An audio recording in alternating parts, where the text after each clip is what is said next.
ACC PM on ACC Network. We are going to build the ultimate ACC quarterback slowly but surely. Some guys are going to be able to get the ball to them, some not. We'll figure all that stuff out as we go. Pat Narduzzi is coming up here in a couple minutes. Pitt Panthers had a little scrimmage over the weekend. Everybody that attended camp on our camp tour raved about what they saw. Everybody in their offensive line's back. We've got to have this quarterback thing going back and forth. They got two guys I know that they feel they can win with. For folks that just thought that, Pitt winning an ACC championship last year, that's a cool story. We'll never see them again. Wrong answer. This team is absolutely a factor, not only in the Coastal race, but I think from an ACC championship perspective. I think they're that good. I think so, too. I mean, at this point, you mentioned the offensive line. It's not just all returning. They're 5 redshirt seniors. They have been there. They have the pieces around it. You have Pat Narduzzi, who's been there for a long time. He has built that culture, continued the culture of hard-nosed Pitt football. And I think they can pick up where they left off. Like you mentioned, he likes both options. We'll talk to Coach about that. Hopefully he gains some more knowledge after that Saturday scrimmage. It doesn't mean he's going to tell us anything. But I do think it's a plug-and-play type situation. They believe in Pitt. When you have an offensive line like that and pieces around it, if you believe in your guy under center, why not? Starts in the trenches, and I think the trenches, again, we talk about the offense, defense. That's how they're going to win ball games. Coming back with Coach being experienced. We talk about how much experience on the coaching staff means to these kids, and being able to plug and play because they know what they're doing. I like for this team to be a contender in the Coastal. Well, they're definitely going to be a contender. I mean, they're sitting there ranked in the preseason top 20, highest ranking since 2010. First time they've been in the preseason top 25 since they've joined the ACC. Pat's done a great job to get to a New Year's Day 6 bowl game last year. Of course, Kenny Pickett did not play against Michigan State, but nevertheless, he's built a really good football team. I think he feels really good about his guys. So with that said, let's go to Pittsburgh, PA. Pat Narduzzi joins us on ACC PM. Coach, good afternoon. How are we doing? Hey, I'm doing great. I was just checking out your set. Where's all the stuff? Where's the dogs? I don't see anybody. What's going on? The dogs are here. They're sound asleep on the floor. There they are. There you go. There's the bunch. There they are. They're bored. I think it looks like they're bored with you. Yeah, well, they've heard this spiel from me before, but at least they got Taylor and Trey, so they got some new voices to listen to. But first of all, I loved what you said a couple weeks ago about, hey, you know what? We're not the hunted. Matter of fact, we're going hunting. And I love the fact that, hey, you're not defending anything. They can't take that trophy from you from a year ago. Let's go win another one. I know that mindset's absolutely been instilled from day one this spring, this summer, and obviously in fall camp. No question about it. It's a new season, and we got a trophy sitting out in front. I'll put a blanket over it for the season, and we'll just focus on what we're going to do this year. And totally different football team, different guys. Kenny Pickett's lining up for the Steelers now, and we've got to replace him soon, and we'll find out what we got next Thursday night. Coach, you literally have a blanket over the trophy, literally for the rest of the season? No, I'm just kidding you. No, we'll leave it there. I should just cover it up, Taylor. Could be a good idea. I kind of like what you shine. did there. I kind of like what you did there. They have to wait till after the season to remember what they did last year. You had your second scrimmage on Saturday. It was the big one that you said, and obviously we have a lot of questions at quarterback when it comes to Keaton Slovis and Nick Patty. So for you, what knowledge did you gain on Saturday, and are you any closer to maybe telling us your secrets over there in Pittsburgh? We're getting close, I think. We're getting real close, I think. It's getting, about game time. We'll definitely have before game time. It won't be a game time decision, I can tell you that. But I think we had probably 113 plays from scrimmage the other day with offense and defense, and Keaton has done a nice job. Nick Patty's done a nice job. I mean, both those guys, there they are, on the camera there.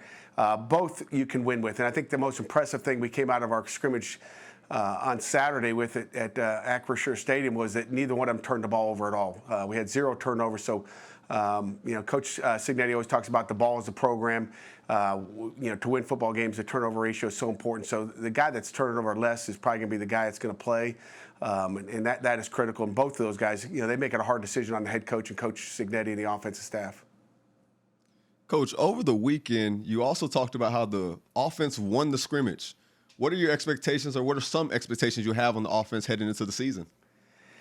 Yeah, we have, Trey, we have all kinds of expectations. We want to be the number one offense in the country and the number one defense in the country. And the offense won that scrimmage, primarily because they didn't turn the ball over. As you know, as a defensive guy playing back on the hash, it's awful important as when you're sitting back there, you want to get turnovers. Our defense didn't get any. If you don't get turnovers, in this ball game, especially college football, you're going to probably have a good chance of losing the game. And if on offense you're not turning over, you got a chance. So, those are two critical things. But our offense played well. The first scrimmage, the defense won, but there were some turnovers in that game or that scrimmage. So, we expect our offense to be explosive like we were last year. We're going to run it and throw it, and we're going to play football. Coach, I think of Pittsburgh, Pennsylvania. I think blue collar, steel town. Let's get to work, roll up our sleeves, tough disposition, hard work matters. And I saw your quote after the scrimmage Saturday. You said, "You know what? I think we got a really tough football team." It seems like everything's just kind of come together. And again, I have no idea, neither do you, about how many games you're going to win. But the mindset seems like it's a perfect fit for the city that you play in. That's kind of who we've been since 2015. Whether we win one game or won 13, we're going to be tough. I'd like to be tough and talented at the same time. Those two T's are pretty important. But I think we got a talented football team. We'll find out how talented next Thursday night and then the weekend after that, how talented we are. But the one thing I can tell you is we're tough. I don't know how many people went 120 plays and went live the whole time, and we're going. And the only guy we're not touching is that quarterback position, regardless of who's in the game.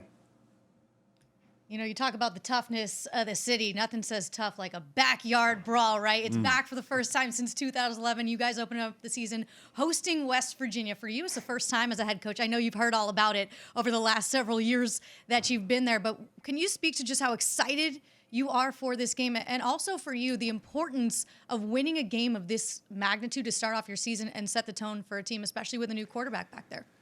Yeah, we don't have a warm-up game, Taylor, so, whenever you're playing another Power 5 team, I don't care who it is, what conference it's from, it's a big game, and that second one will be just as big against Tennessee. So, but it is the backyard brawl. I haven't coached in one. None of our players have played in one, so it'll be all new for them. West Virginia's got the same issue as far as trying to teach them about the rivalry. But again, it's going to be a tough game. It's a tough football team in West Virginia. Neil Brown does an outstanding job coaching, so it'll be a great football game, and it's going to be a lot of fun. And I think anytime you open up with one of these type games, again, whether we open up with North Carolina, Louisville, or Tennessee or West Virginia, it's going to be a brawl one way or another. So I don't know if it matters who, but it's a big game because it's a Power 5 game, and it's not an easy one, that's for sure. Coach, I've heard you talk about the focus for your squad in and out of days, in and out of practices, the Mondays, the Tuesdays. What do you do to keep these guys focused, especially starting with the schedule like you do have now? Well, I think the schedule, Trey, certainly helps keep them a little bit more focused. But, just like anybody, just like when you played, there's those days that they're down and you got to pick them up and get them going. And you rip them after practice and say that's not good enough. Then you go back and watch the tape and it's as bad as you thought. Or you rip them, you go back and watch the tape and it's better than you thought. It's always different than what you think sometimes when you're watching it on the field for whatever reason. But our guys have just stayed focused. I think we got a mature football team. I think that's important. I think they know what needs to be done. And the most important thing maybe you heard was just their focus for game day. Those two scrimmages are big, and I want to see guys on game day or scrimmage days come ready to go. After the first scrimmage, I was a little worried. They were really quiet. I broke them down at the 50-yard line. I turned to our strength coach. I said, these guys all right or what? Are they dead or are they ready for the scrimmage? And he said, I think they're ready, coach. And they were. They were focused, and they took a mature approach to the scrimmage.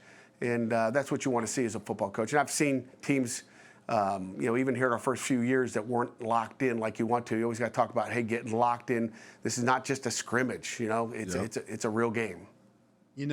Trey was a terrific player in college and obviously NFL, that safety position. And you know how much I loved your man Paris Ford when you had him. And you had Hamlin and Ford back there that were just dudes. And I loved it. You and I text back and forth. I loved watching Paris Ford. But the tandem you've got back at safety, Coach, we talked about your offensive line all being back, and you got the four-headed monster running back, and your defensive line's nasty and all that. And Servassier is one of my favorite players. But you may have as good a tandem at safety as anybody in the country. I know that you love those guys in the backfield. No question about it. When you talk Paris Ford and DeMar Hamlin, those are two great players. And, Paris would knock the heck out of you. And DeMar, was more of a cover guy, just details all day. We got two similar guys. Brandon Hill is that guy to the boundary. And, again, you get those guys. Brandon Hill watched Paris Ford and said, I want to be that guy. And, Eric Hallett watched Damar Hamlin, said, I want to be that guy. And that's how you recruit, safeties of that caliber that can come in and play a lot of games for you. And, when you look at Hallett and his consistency and everything he does, and watching that championship game, just how it kind of transpired as far as him being the MVP and everything. I mean, that was a perfect ending to the regular season last year with Eric. So we got two really good dudes on the hash, and we're excited about them both. All right, listen, we've talked about your schedule. Are we going to keep the stash? What's the game plan with the facial hair? What are we doing there? It'll be off Friday as soon as camp is over. It's a camp. The stash, coach. It's a camp goatee. That's all it is. I've done it since 2004. One time we forgot to get a goatee, and we didn't go to a bowl game that year. So ever since, that doesn't, that goes on and then it goes off. One time I carried it into the season. Yeah, it's superstition. One year I carried it into the first game, and that first game didn't go well. So I guarantee you that thing will be cut off Friday afternoon. Well, I tell you what, I think there's a lot of people. I know the AP voters got you in the top 20. I know you don't care about any of that nonsense, and I love your attitude about all that stuff. But it's got to feel good about where you've got this program, though, because you know what? People are paying attention. You do have an ACC championship. You lose a guy like Kenny Pickett, it's like, hey, the next man up, let's go play. And with what you got at the trenches, the point of attack, the toughness, it just seems like everything's in place for Pittsburgh to go right back for another ACC championship and maybe even bigger and better things. Who knows? Yeah, I mean, you can talk about it all you want. They got to go out and do it, and I could care less about those preseason rankings. Trey knows, Taylor knows. We want to be, in that top 10 at the end of the year is where we want to be, somewhere there, and that's the one that matters. And again, what we did a year ago, all those guys that vote, I don't know if you got a vote, but those votes don't matter. No. Not that your vote doesn't matter. You probably picked us third or fourth in the Coastal, but it really won't matter. No, you know me. Even I will tell you, if it helps you from an incentive standpoint, I didn't pick you to win the Coastal. So you can put that quote on the bulletin board if it helps you. I know you probably will, knowing you. Disappointing. We're gonna win it. We're gonna win it in spite of your deal right there. We're going after it, I can tell you that. You need those quotes. You need those quotes, and you need the visions that people don't believe in us. I'm going to put it up in the locker room, Trey. I'm going to put it up in the locker room. Hey, it's me to you. That was it. Because let me tell you something. Had I picked you, you know what you'd have said? Pack, I don't want to hear about your nonsense putting us on a pedestal. We still got to go out and earn it. No matter what I would have done, you'd have gone one way or the other. I know how you roll. So why did you not pick us? Give me the reason. Okay. I'll tell you why. I'm interviewing you now. All right. Yeah, no, here's the answer. Putting you on the spot. Because I knew you were coming on Tuesday. It would get you round up. I knew it'd get you fired up. That's why I picked Miami. How about that? I got you. All right. I got you.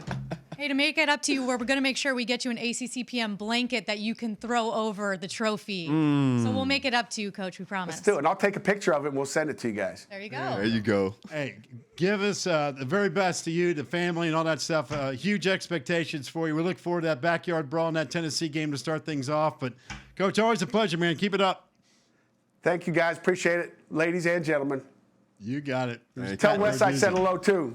I will pass it on to him. He might be watching, as a matter of fact. Here's Pat Narduzzi, who's done a great job. He's brought hardware back to the City of Champions, and you're looking to win another one. And again, I like the attitude about the whole, hey, we're not trying to defend anything. We're going to go out and try to win another one. That's exactly the right mindset.